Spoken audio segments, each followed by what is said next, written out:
Hello everyone, welcome to our channel Education Hotspot and here in this video हम discuss कर रहे हैं आपके इग्नू एमए सोशियोलॉजी के फर्स्ट ईयर के असाइनमेंट के बारे में। देखिए आप में से बहुत सारे लोग असाइनमेंट के क्वेश्चन और असाइनमेंट को लेके कंफ्यूज हैं बहुत ज्यादा। तो अभी मैं यहाँ सोल्यूशन पे बात नहीं कर रही हूँ। इफ यू विल से कि सोल्यूशन भी प्रॉपरली चाहिए तो मैं बात करूंगी। बाकी एग्जाम के लिए पढ़ने के लिए आपको प्रॉपर कोर्स, आपको वीडियोज जो है वो यूट्यूब पे भी प्रोवाइड कराई गई हैं और आपको जो है यूट्यूब के साथ साथ ऐप पे भी पेड क्लासेस हैं और उसी में चीजें ऐड ऑन होंगी। तो वो कैसे कवर करना है और असाइनमेंट के जो बच्चे ऑलरेडी पार्ट हैं ऐप का या पेड कोर्स का, उनको काफी क्वेश्चन सोल्यूशन वहां पे भी मिल जाएंगे। बट कई बार बच्चों को रहता है हमें एक सीक्वेंस में एक ही जगह आंसर चाहिए। So for that you can let me know, मैं ट्राई करूंगी और हिंदी में भी मैं ये आपकी जो है वीडियो क्रिएट कर दूंगी। Don't worry, Hindi medium student परेशान नहीं होंगे। तो ये वो स्टूडेंट जिन्होंने पिछले साल जून जुलाई वाले सेशन में एडमिशन लिया था, जिनके फाइनल के एग्जाम अब जाके जून 2025 में होने हैं। फर्स्ट ईयर के एग्जाम जो है जून 2025 में होने हैं, या फिर जिन्होंने अभी दिसंबर जनवरी सेशन में एडमिशन लिया है फर्स्ट ईयर में, तो आपके एग्जाम जो है वो दिसंबर 2025 में होंगे। तो इन दोनों केसेस में ये असाइनमेंट जो है वो सेम रहने वाले हैं। अगर आपने पिछले साल जून में एडमिशन लिया था तो आपका एक साल जून में कंप्लीट होगा इस साल 2025 में। तो आपकी जो लास्ट डेट है वो मार्च लास्ट तक आपको असाइनमेंट सबमिट करने हैं। 31 मार्च इज द लास्ट डेट। और अगर मैं बात करूं जिन लोगों ने जनवरी सेशन में एडमिशन लिया था तो उनकी डेट है सितंबर लास्ट। तो आप थोड़ा रुक के भी चाहो तो बना सकते हो, आप बना के रख लो। आप अगस्त सितंबर तक अपने वो कर सकते हो। क्वेश्चन सेम रहेंगे दोनों सेशन के स्टूडेंट के लिए, क्वेश्चन सेम है। 4 सब्जेक्ट आपके फर्स्ट ईयर में होते हैं, एमएसओ 001, 02, 003, 004। इसमें पहला सब्जेक्ट है सोशियोलॉजिकल थ्योरीज एंड कंसेप्ट। अगर मैं बात करूं सोशियोलॉजिकल थ्योरीज एंड कंसेप्ट की, so these are the question. देखिए डेट लिखी है 30 सितंबर और 31 मार्च। ये चीज आपको ध्यान में रखनी है, राइट। ये तो कुछ बेसिक टिप्स हैं कि आप प्लान करो कैसे करना है, आपको प्रेजेंट प्रॉपरली करो, अपने आंसर से उसको फाइनल वर्जन लिखो, पहले प्रॉपर प्लानिंग कर लो। हालांकि जो स्टूडेंट इग्नू से कर रहा है वो इतना ज्यादा डिटेल्ड फोकस रहे कि यहाँ काम करता नहीं है असाइनमेंट में। तो आपको टोटल असाइनमेंट में भी जैसे आपको एग्जाम में करना होता है ना, आपको 5 क्वेश्चन का आंसर करना है। 100 मार्क्स का ये है, 20-20 नंबर का एक क्वेश्चन है, तो 20 इंटू 5 हो गए 100 मार्क्स। 30% वेटेज जिसकी आप असाइनमेंट की आपको फाइनल एग्जाम में जो है वो मिलती है। तो यहाँ पे आपको जितने भी क्वेश्चन है आपको 5 क्वेश्चन करने हैं और हर सेक्शन ए सेक्शन बी है तो 2-2 क्वेश्चन तो एक सेक्शन से लेने हैं। लाइक सेक्शन 1 से आप 2 क्वेश्चन लोगे, सेक्शन 2 से 2 क्वेश्चन लोगे, तो ये हो गए 4। और एक क्वेश्चन आप जो कोई किसी भी सेक्शन का 1 या 2 का कोई सा भी ले सकते हो। Clear? So this is the assignment, जिसमें पहला क्वेश्चन है एमएसओ 001 का थ्योरी एंड पैराडिग्म के बारे में रिलेशनशिप डिस्कस करना है। अब 20 मार्क्स का करना है। तो जब हम 20 मार्क्स की बात करते हैं तो आंसर 500 वर्ड्स में होना चाहिए। पेज भरने वाली चीज पे मत जाया कीजिए, 500 वर्ड्स को टारगेट किया कीजिए। 500 वर्ड जनरली 4 to 5 पेजेस ले लेते हैं, राइट। 500 वर्ड की जब मैं बात करूं तो जनरली 4 से 5 पेज ले लेते हैं, अगर आइडियली आप पेज भरने की बात भी करोगे तो। फिर टैलकट पार्सन की एक्शन थ्योरी। टैलकट पार्सन जो है ये थिंकर है, ये कौन से व्यू पॉइंट से आते हैं सोशियोलॉजी में, इनकी एक्शन थ्योरी, इनका एजीआईएल मॉडल क्या है, ये सब इनकी एक्शन थ्योरी में हम बात करेंगे, राइट। ये सब इनकी एक्शन थ्योरी में हमें प्रेजेंट करना होता है। फिर बात आती है सोशल स्ट्रक्चर, आपका सेपरेट चैप्टर है। मैंने यूट्यूब पे भी और ऐप पे भी सोशल स्ट्रक्चर के जितने भी आपके थिंकर्स हैं मैंने सारे कवर करे हैं, बिकॉज एग्जाम में तो कोई सा भी थिंकर से क्वेश्चन पूछ सकता है, राइट। तो यहाँ पे जो पूछा है वो पूछा है Levi Strauss and Edmund Leach जो है वो सोशल स्ट्रक्चर के बारे में क्या उनके व्यू पॉइंट है, तो सोशल स्ट्रक्चर का मीनिंग बताएंगे। फिर लेवी स्ट्रॉस के बारे में थोड़ा सा जिक्र करके उनकी सोशल स्ट्रक्चर की अप्रोच, एडमंड लीच की अप्रोच किस तरीके से रिलेटेड है, किस तरीके से डिफरेंशिएटेड है, ये भी चीज आप इसमें मेंशन कर सकते हैं। That's how you can complete your answer.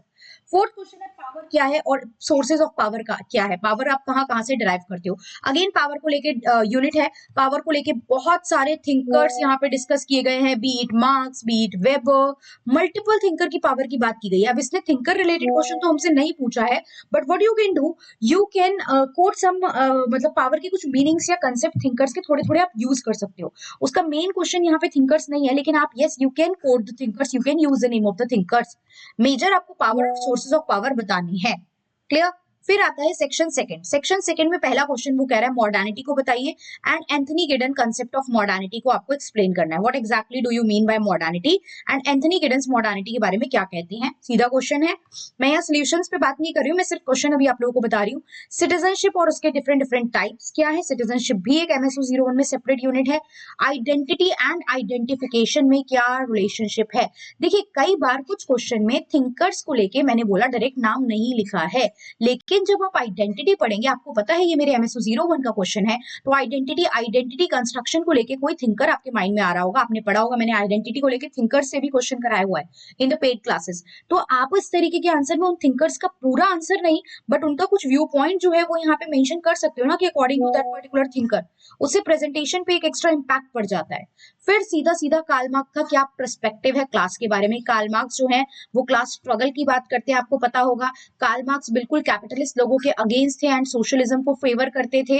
वो कहते थे वो जो वर्किंग क्लास लोग हैं उनमें आपस में क्लास कॉन्शियसनेस होनी चाहिए। तो अच्छा खासा डिटेल आंसर ये कार्ल मार्क्स के रिगार्डिंग, कार्ल मार्क्स के viewpoint with regard to class जो है हमारा बन जाएगा, right. So this is the assignment with regard to your MSO 001।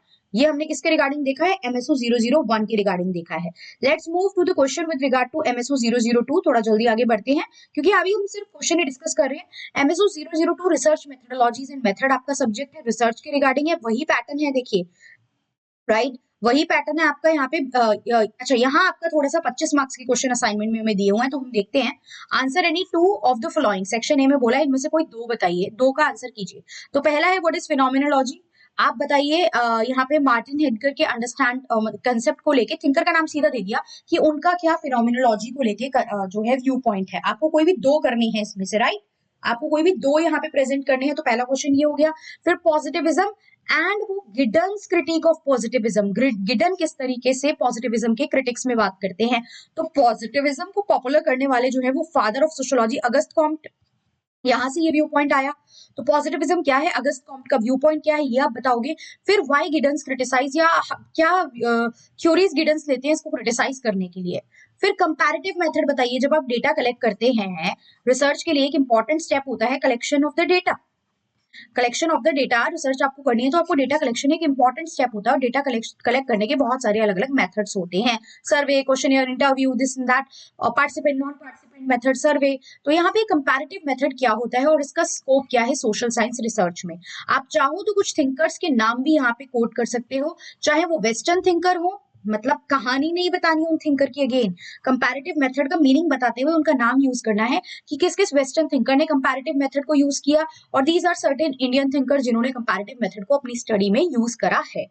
फिर पार्टिसिपेटरी अप्रोच बतानी है सोशल रिसर्च की। मैंने बताया जब आप रिसर्च करते हो तो यहाँ पे हमारे पास पार्टिसिपेटरी और नॉन पार्टिसिपेटरी दो मेथड होते हैं। मतलब जब आप रिसर्च कर रहे हो, you can be the direct part of that particular research, की जिस जगह के बारे में आप डेटा कलेक्ट कर रहे हो, जिसके बारे में आप स्टडी कर रहे हो, यू आर गोइंग, आप उस प्लेस पे जा रहे हो, वहां पे रह रहे हो, तो वो पार्टिसिपेटरी रिसर्च का टाइप हो जाता है। And non participatory, you are not going over there, आप अपने घर पे बैठ के जस्ट डेटा कलेक्टेड डेटा में से, या आप अपने घर पे बैठ के online armchair method, book view use करके उस चीजों की स्टडी कर रहे हो। तो उसने पार्टिसिपेटरी पूछा है, पहले बोला है पार्टिसिपेटरी बताइए, फिर उसको कंपेयर कीजिए और कंट्रास्ट भी कीजिए। कंपेयर मतलब सिमिलैरिटीज एंड कंट्रास्ट मतलब डिससिमिलैरिटीज। बच्चा ये समझ नहीं पाता है कि पूछा क्या है उसने, आप ध्यान से क्वेश्चंस को देखा कीजिए, क्वेश्चंस में पूछ क्या रहा है एग्जैक्टली हमें वो पता होना जरूरी है। तो यहाँ पे बात की गई है कंपेयर की भी एंड कंट्रास्ट की भी। इस पार्टिसिपेटरी मेथड को, जो पुराने कन्वेंशनल मेथड्स है डेटा कलेक्शन के, सोशल रिसर्च के, उनसे आपको कंपेयर भी करना है और कंट्रास्ट भी करना है। Next, critically examine the nature and scope of feminist method, अलग टॉपिक है, यूट्यूब पे भी कराया, पेड क्लासेस में भी कवर कराया हुआ है, रिसर्च, फेमिनिज्म एंड रिसर्च को लेके। फिर यहाँ पे आपको उसमें से दो क्वेश्चन करने हैं, वो 50 नंबर का हो गया। 50 नंबर का उसने सीधा सीधा यहाँ पे आपको दे दिया कि आपको इनमें से किसी भी टॉपिक पे 3000 वर्ड के अकॉर्डिंग एक रिसर्च रिपोर्ट रेडी करनी है। Transitional migration on Indian society, relevance of caste in contemporary politics, and ODL, open and distance learning as a means of empowerment of socially excluded. देखिए अब इग्नू से हम कर रहे हैं, IGNOU is also a distant learning ना, Indira Gandhi National Open University है ना। तो ओडीएल जो होता है, ओपन एंड डिस्टेंस लर्निंग, वो किस तरीके से जो सोशली एक्सक्लूडेड लोग हैं, जो बैकवर्ड कास्ट के लोग हैं, कई बार वुमेन्स है जिनको उतने राइट नहीं मिलते हैं, उनको ये एम्पावर करने का रोल प्ले करती है। 50 नंबर की आपकी रिसर्च है। अब ये क्या बोल रहा है, आप ये रिपोर्ट किसी लिटरेचर को रिव्यू करके, कोई ऑलरेडी कलेक्टेड वर्क है वहां से लिख सकते हो, या फिर खुद से डेटा भी कलेक्ट कर सकते हो। जैसे कि आप एक इंटरव्यू कंडक्ट करो, जो स्टूडेंट इग्नू से फॉर एग्जाम्पल इंटरव्यू करो, या क्वेश्चनियर बना लो। तो आप अपना पहले बताओ ओडीएल के बेनिफिट क्या होते हैं, कब स्टार्ट हुआ, कुछ university open and distance learning के अकॉर्डिंग कौन कौन सी है। फिर आप एक क्वेश्चनियर रेडी कर लो जिसको 10 इग्नू के स्टूडेंट से फिल करवाओ कि आपने क्यों एडमिशन लिया, क्या प्रॉब्लम आप फेस करते थे, इग्नू में आपको क्या, मतलब ओपन ओडीएल से आपको क्या बेनिफिट मिल रहे हैं, क्या डिफिकल्टीज आती है, ये सारी चीजें। तो आप दोनों में से कोई सा भी कर सकते हो,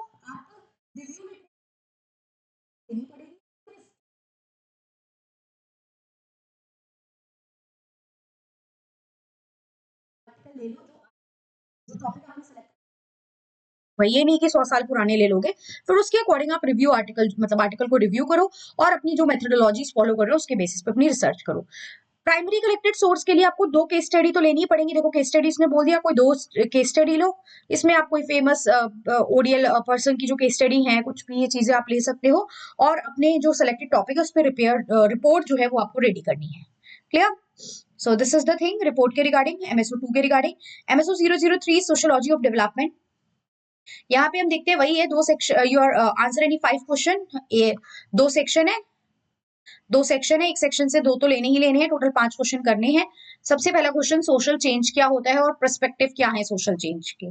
सीधा क्वेश्चन है, आप देखो आंसर पे मैं बात नहीं कर रही हूँ तो मैं बहुत ज्यादा डिटेल में तो नहीं जा रही हूँ, मैं सीधा क्वेश्चन आप लोग देख ही पा रहे हो।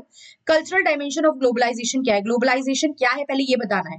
कल्चरल को 20 नंबर में बताना है तो बहुत सारी डिटेल में चीजें बतानी है। कल्चर पे पॉजिटिव इंपैक्ट क्या पड़ता है, नेगेटिव इंपैक्ट क्या पड़ता है, क्योंकि ग्लोबलाइजेशन मल्टी डायमेंशनल कंसेप्ट है जिसका पॉलिटिकल इंपैक्ट भी होता है, इकोनॉमिक भी होता है एंड कल्चरल इंपैक्ट भी हमें देखने को मिलता है, सोशियो कल्चरल इंपैक्ट होते हैं, राइट, सोशियो कल्चरल इंपैक्ट होते हैं। तो पहले आप ग्लोबलाइजेशन एक्सपेक्ट करोगे, एक लाइन में बता दोगे कि मल्टी डायमेंशनल है, फिर कल्चरल डायमेंशन पे जब आप बात करोगे तो how it impact culture, how globalisation impact culture and how culture impact globalisation, दोनों चीजें डिस्कस करके इसका positive and negative, then you will sum up your answer. फिर सस्टेनेबल डेवलपमेंट सबको पता है क्या होता है, इंपॉर्टेंट कंसेप्ट है, पढ़ना है, इसके डायमेंशंस क्या है डिटेल में पढ़ना है। लार्ज डैम का क्या इंपैक्ट पड़ता है economic, social and ecological aspect पे। अब डैम्स का इंपैक्ट भी पॉजिटिव, जब भी किसी चीज के इंपैक्ट की बात करता है तो वो पॉजिटिव भी हो सकता है और नेगेटिव भी हो सकता है, तो क्या पॉजिटिव क्या नेगेटिव इंपैक्ट है ये आपको देखना है। देन मॉडर्नाइजेशन एंड मॉडर्नाइजेशन के पर्सपेक्टिव पे बात करनी है। उसके बाद आपको देखना है 2 क्वेश्चन कोई से भी आपको लेने हैं ऊपर सेक्शन में से, या 3 ले लो, नीचे से 2 ले लेंगे हम कोई। फिर सोशल डेवलपमेंट क्या है, उसके क्या मॉडल्स हैं, सिविल सोसाइटी का कंसेप्ट और किस तरीके से ये मार्जिनलाइज लोगों को एम्पावर करने का काम करता है, डिटेल में बताना है। सिविल सोसाइटी कौन कौन से ग्रुप्स ऐसे हैं जो सिविल सोसाइटी में आते हैं और किस तरीके से एम्पावर कर रहे हैं। फिर ह्यूमन डेवलपमेंट का concept, human development economic development से किस तरीके से अलग है। ह्यूमन डेवलपमेंट का कंसेप्ट किसने दिया था, अमर्त्य सेन एंड महबूब उल हक का नाम आएगा। ह्यूमन डेवलपमेंट के पैरामीटर्स क्या क्या होते हैं ये आपको देखना है, राइट। इसको पढ़ने की अप्रोचेस क्या है, 20 मार्क्स का है तो हमें इन डिटेल सारी चीजें यहाँ पे बता के चलनी है। ह्यूमन डेवलपमेंट इंडेक्स जो हम पब्लिश करते हैं इसको मेजर करने के लिए यूएनडीपी के थ्रू पब्लिश करा जाता है, and then how it is different from the economic development. Dependency theory बतानी है और उसके फीचर बताने हैं। देन पीपल साइंस मूवमेंट जो है वो उसका क्या रोल है डेवलपमेंट के रिगार्डिंग, इंडिया के डेवलपमेंट के रिगार्डिंग पीपल साइंस मूवमेंट का क्या रोल है ये बताना है। देन फर्स्ट ईयर का last subject is MSO 004 sociology in India, again pattern same 1 2 2 एक सेक्शन से लेने हैं। किस तरीके से इमरजेंस हुआ इंडिया में इमर्ज नहीं हुआ ना, सोशियोलॉजी वेस्ट में हुआ, इसके बाद इंडिया में आया है। तो क्या सोशियो इकोनॉमिक बैकग्राउंड थे जिन्होंने नींव रखी इस पर्टिकुलर सब्जेक्ट की इमरजेंस की इंडिया में। फिर why did major focus of sociologist जो है या सोशल साइंटिस्ट है वो विलेज स्टडी रही है इंडिया में। जब 1950s वाला टाइम था तो बहुत सारे सोशियोलॉजिस्ट ने जो मेजर स्टडी करी है वो विलेज लेवल पे ही क्यों करी है, उस समय के जो सोशियोलॉजिस्ट है सब जो स्टडी कर रहे हैं वो किसी ना किसी विलेज की स्टडी कर रहे हैं। तो relevance of village and village study in the sociology ये हमें बताना है। अर्ली जो यहाँ पे अर्ली जो 90s में जब ये सोशियोलॉजी इमर्ज हुआ अपनी अर्ली स्टेज में था तो विलेज क्यों इंपॉर्टेंट थे। फिर ब्राह्मणिकल पर्सपेक्टिव ऑफ कास्ट क्या है, कास्ट सिस्टम इन इंडिया क्या है, right, caste system in India क्या है वो आपको देखना है। कास्ट सिस्टम में जो कास्ट का डिवीजन था उसमें जो ब्राह्मणिकल पर्सपेक्टिव था, टॉप मोस्ट पे यहाँ ब्राह्मण्स बैठे हुए थे तो इनका क्या पर्सपेक्टिव था कास्ट को लेके। थिंकर्स को लेके सीधा क्वेश्चन है यहाँ, अंबेडकर एंड लोहिया का क्या व्यू था with regard to the Indian society, जिसमें इंडियन कास्ट को लेके मतलब ओवरऑल इंडियन सोसाइटी के बारे में यहाँ पे बात की है तो हमें ओवरऑल बताना है। एग्रेरियन क्लास स्ट्रक्चर, देखिए पूरी यूनिट है, एग्रेरियन मतलब एग्रीकल्चर में इन्वॉल्व है उनके बारे में बात करनी है। मिडिल क्लास किस तरीके से इमर्ज हो रही थी ये भी इस पर्टिकुलर सब्जेक्ट में क्वेश्चन आता है जो मैं इंपॉर्टेंट बताती हूँ। वर्किंग क्लास, अभी तो ये असाइनमेंट है तो हमें तो असाइनमेंट के क्वेश्चन देखने हैं, बट ये सब अलग अलग डिफरेंट टॉपिक है जो आपको एग्जाम में पढ़ के ही जाने हैं, राइट। एक बार पढ़ लोगे तो सिंपल है, क्वेश्चन भी अच्छे खासे मतलब नंबर दिला सकते हैं ये वाले आपको। तो ऊपर से कोई 2 क्वेश्चन पिक करने हैं। फिर विलेज कॉमन्स क्या होते हैं उनकी इंपॉर्टेंस बतानी है। एल्विन एंड जीएस घुरे का ट्राइब को लेके, क्योंकि कास्ट एंड ट्राइब जो है इंपॉर्टेंट कंपोनेंट है इंडियन सोसाइटी के, ये इंडियन सोसाइटी से अलग नहीं किए जा सकते हैं। तो जब इंडियन सोसाइटी पढ़ोगे, सोशियोलॉजी पढ़ोगे तो कास्ट एंड ट्राइब तो पढ़ना ही पढ़ना है, एंड कास्ट एंड ट्राइब पढ़ोगे तो अलग अलग थिंकर्स जिसने इस पे काम करा है वो भी हमें देखना है। तो वेरियर एल्विन एंड जीएस घुरे का ट्राइब के बारे में क्या बोलते हैं। रिलीजन एंड सोसाइटी आपको देखना है, क्या रोल रिलीजन प्ले करता है, किस तरीके से रिलीजन इंपैक्ट डालता है इंडियन सोसाइटी पे, तो positive as well as negative दोनों तरीके के इम्पैक्ट पे बात करो और किस किस सेक्टर्स में इम्पैक्ट डालता है। रिलीजन जो है सोसाइटी पे मल्टी डायमेंशनल इम्पैक्ट डालेगा ना, सोसाइटी के कल्चर पे, सोसाइटी मतलब लोगों के सोशलाइजेशन पे, इकोनॉमिक बैकग्राउंड पे, तो हर चीज पे इम्पैक्ट डालेगा और कुछ एग्जाम्पल से आपको उस चीज को एक्सप्लेन करना है। फिर अर्बनाइजेशन क्या होता है और किस तरीके से ये अर्बन एरिया को ट्रांसफॉर्म कर रहा है। What is urbanisation, why urbanisation, इसका इम्पैक्ट क्या पड़ रहा है। लेकिन उसने इम्पैक्ट यहाँ पे किस पे पूछा है, अर्बन एरियाज पे। देखिए उसने लिखा है discuss its role in transforming urban areas. कई बार एग्जाम में क्वेश्चन होता है व्हाट इज अर्बनाइजेशन, आपके एग्जाम में क्वेश्चन होता है and how it impact the rural area and urban area, किस तरीके से गांव और शहरों पे इम्पैक्ट प्रभाव डालता है। तो पॉजिटिव नेगेटिव दोनों डालता है, अगेन वो बताने हैं। फिर सोशल मूवमेंट, अगेन पूरा चैप्टर है social movement, type of social movement. जब एग्जाम देने जाओगे तब डिटेल में पढ़ोगे, यहाँ पे बस वो आपसे पूछ रहा है कि old social movement and new social movement में क्या डिफरेंस है, विद एग्जाम्पल आप डिटेल में उस चीज को एक्सप्लेन करोगे। तो सीधा तो स्टार्ट नहीं करोगे, पहले तो सोशल मूवमेंट बताना ही पड़ेगा ना, पहले तो सोशल मूवमेंट बताना ही पड़ेगा, एक बैकग्राउंड रेडी करना पड़ेगा, then you will come to this point. आप फिर इस पॉइंट पे आ पाओगे, सीधा सीधा जंप हम नहीं करेंगे इस पॉइंट पे। क्लियर? आई होप चीजें समझ में आ गई होंगी। ये क्वेश्चंस ही मैंने डिस्कस करे हैं, सोल्यूशन पे बात नहीं की गई है अभी, in case you need the solution. और ये भी बता दिए कब लास्ट डेट है, कौन कौन से स्टूडेंट को ये वाले असाइनमेंट बनाने हैं, what are the question of all the 4 subject, कितने कितने क्वेश्चन अटेम्प्ट करने हैं, 10 के 10 नहीं करने, ऊपर क्लियर कट इंस्ट्रक्शन आप लोगों को गिवन है। बाकी कोई भी डाउट, कोई भी कंफ्यूजन है तो आप मुझसे कमेंट करके पूछ सकते हैं। I will try to resolve your doubt as soon as possible. So that's all, thank you everyone, see you in the next video.